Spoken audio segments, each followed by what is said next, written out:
At sa episode na ito ay ating naman pupuntahan ang backdoor ng Nueva Vizcaya to Nagtipunan, Quirino Province. Ating babaybayin ang mga kalsada ng Dupax del Norte, Nueva Vizcaya.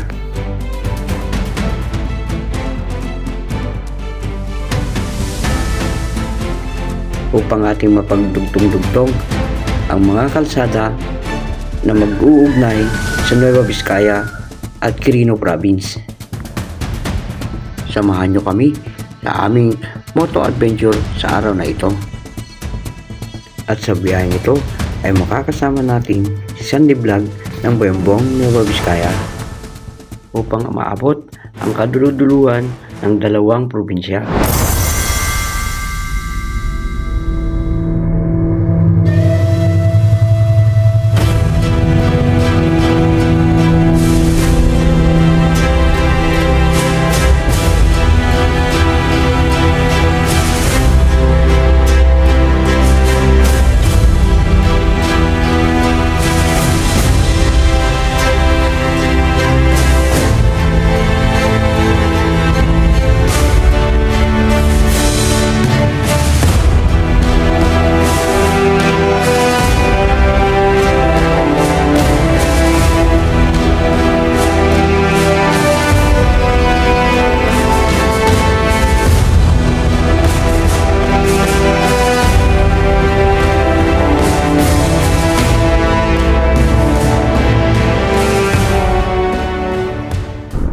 At sa episode na ito ay pupuntahan natin ang pinakadulo ng Nueva Vizcaya at ang boundary ng Nagtipunan.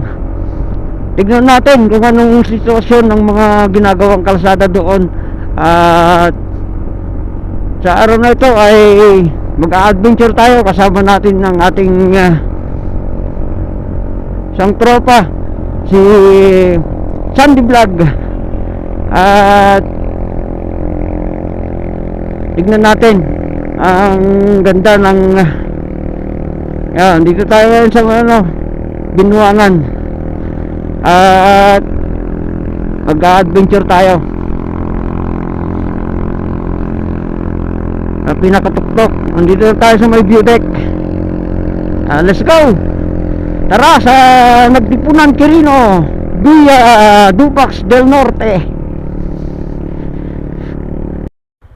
At ito guys, ang makikita mo ngayon dito sa may Binuangan, Sea of Cloud. Ayan, nagpakita rin sa atin ang ganda ng kaulapan dito. Sabi guys, ang ganda. Pero babalik lang kami sa baba at bibili ng butane kasi baka abutan kami ng tanghalian doon sa aming pupuntahan.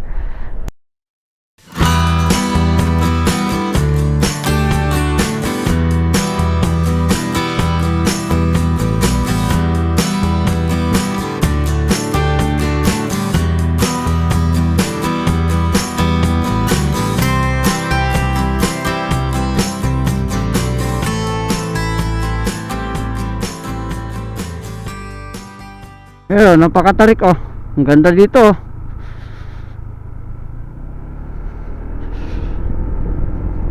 Napaka lamig dito sa Dupax. Yan, mga tanim nila dun oh. Ganda oh.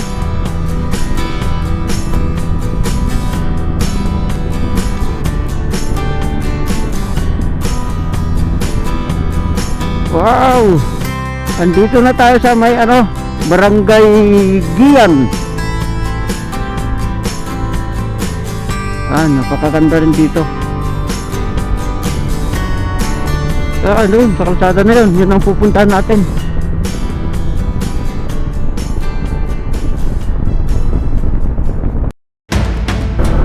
Napaka scenic ang mga makikita mo dito. Ayan, update muna tayo guys kasi ngayon lang namin itong papasukin itong kalsada na to. Di ba nating gamay kung ano ang meron dito. Nang ano ko lang maganda yung kalsada, talagang sementado.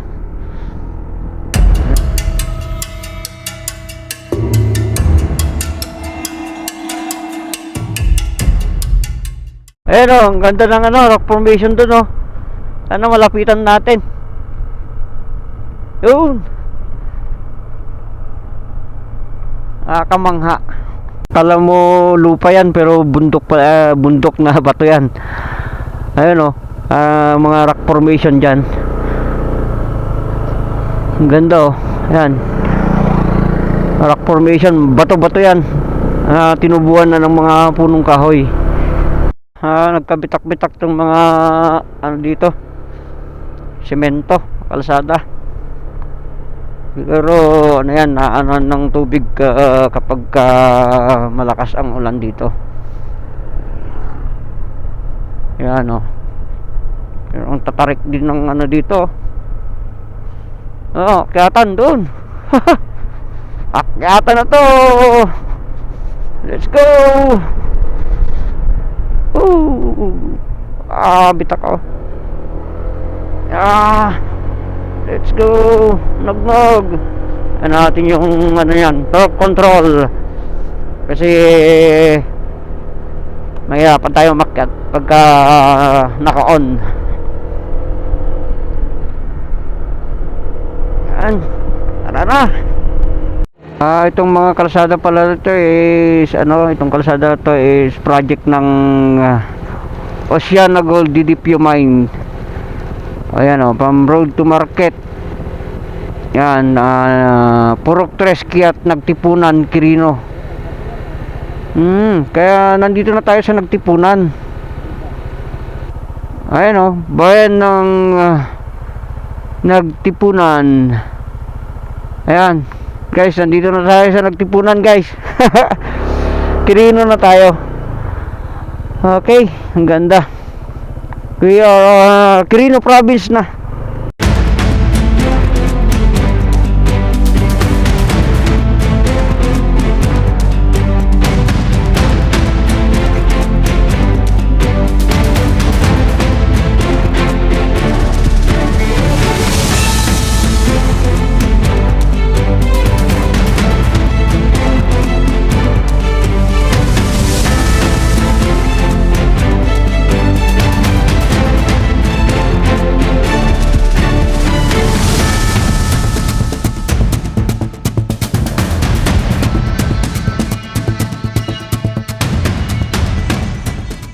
Na tayo sa tuktok.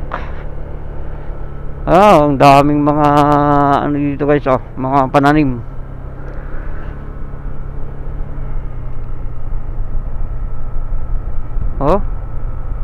Sisipag talaga ng mga tao dito.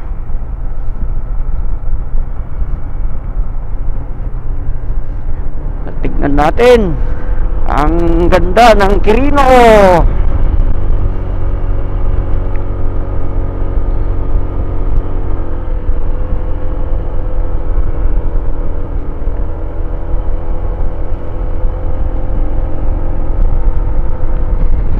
Mga ay sayang naputol yung kahoy grabe.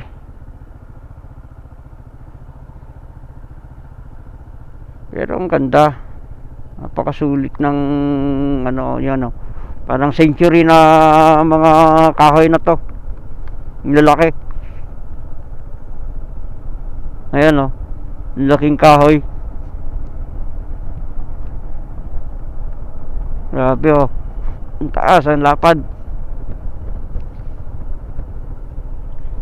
Mga pinakaingat-ingatan ng mga mayan dito ang mga kahoy, dahil ito ay protected area. Yan mga lalaki mga naggagandahang mga kahoy.